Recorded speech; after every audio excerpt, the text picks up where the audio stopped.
آج جو ہے ایک پیشنٹ کو ٹریٹ کیا اور مذہب سے ریلیٹڈ اس کو گندے قسم کے خیالات آ رہے تھے، بہت گندے قسم کے۔ اور وہ اس قدر سیویرٹی پہ تھے کہ بار بار جو ہے وضو کر رہا تھا، بار بار جو ہے خدا سے معافی مانگ رہا تھا، روئی جا رہا تھا اور اپنے گناہوں کی زور و کتار رو رو کے جو ہے معافیا مانگ رہا تھا کہ اس کے ذہن میں یہ تھا کہ شاید وہ دائرہ اسلام سے خارج ہو گیا یا اس سے بہت بڑا جو ہے زندگی میں گناہ ہو گیا۔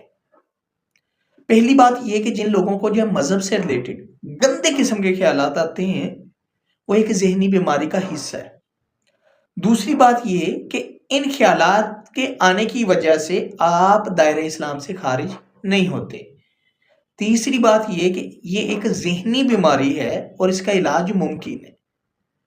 آپ کسی ایکسپرٹ کے پاس جائیں، اس کو اپنے مسئلے بتائیں، اس کو اپنے خیالات بتائیں، اس کو پتہ چلے کہ یہ خیالات جو ہے بیسیکلی بیماری کی کچھ علامتیں ہیں اور اس کو کس طرح ٹریٹ کیا جا سکتا ہے۔ پیشنٹ کو باقاعدہ طور پہ ایجوکیٹ کرے اور اس کا ٹریٹمنٹ شروع کرے تو پریشان نہ ہو۔